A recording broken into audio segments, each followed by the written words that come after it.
Morning. Muqtada al-Sadr used his Friday prayer sermon, as you know today, to denounce the alleged abuses at Abu Ghraib prison. Do you think he was trying to inflame Iraqis and the Arab world in doing so? Oh, they are already inflamed because the issue is beyond the scandal of what has taken place in Abu Ghraib prison.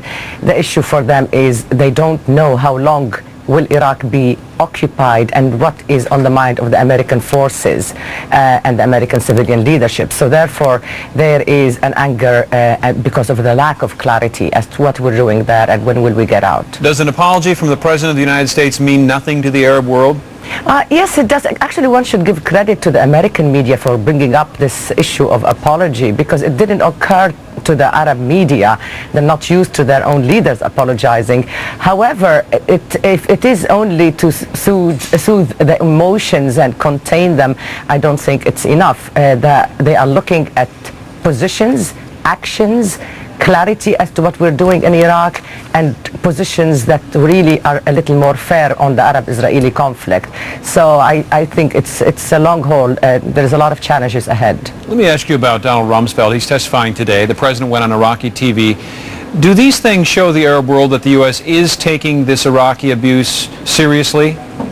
Yes, of course, they know that that the administration and the military are taking these charges seriously, but the trouble is that they also believe that there has been a sort of a cover-up, that the administration or the military did not come up to volunteer that this is a problem we discovered by ourselves and let's deal with it.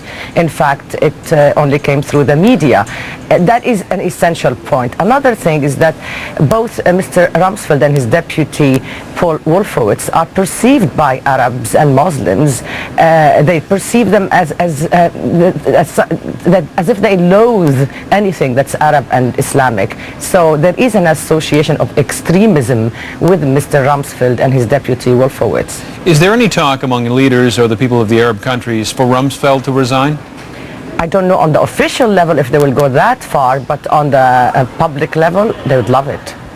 Raghida, how strong, and really this is an area that falls into your expertise more than any other analyst that we have, how strong is that anti-American sentiment right now in the Arab world? It's very strong, but let's remember the problem and the issue that the Arabs and Muslims have, it's not about what America is. The problem is about what America does. The argument is over policy. The sentiment is terribly strong and antagonistic because of what they feel is an attempt by the United States to control the region, divide it, split it apart, pocket its resources. We need to clarify to them that is not what we have in mind, if it's not what we have in mind, and slowly but surely things will get better. It is not an animosity that is simply automatic. No, it's not the hatred of the American character. It's an issue with what the American administration is doing. Does anything short of getting out of Iraq help us improve our image in the eyes of Iraqis and the rest of the Arab world? My view, Randy, and I used to be of the view that we should stay in Iraq until Iraq is stabilized out of fear of civil war. But I changed my mind because of the several serious mistakes made by the Pentagon and others in Iraq. I think now it probably is too late to fix it.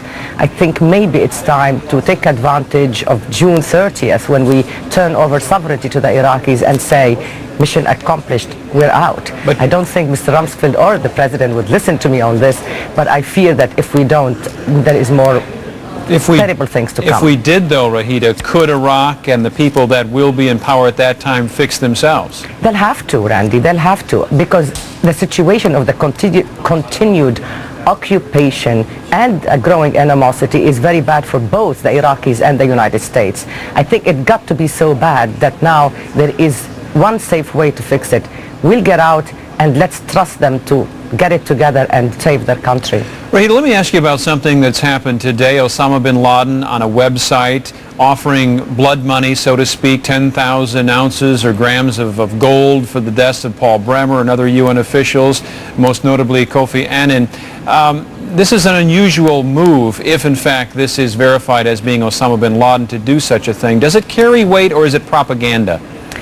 whichever way it may be, the trouble is that our policies and the actions we have failed in Iraq. It's become a failed occupation, and the trouble is that such actions are the best recruitment for the al-Qaeda and bin Laden and other organizations.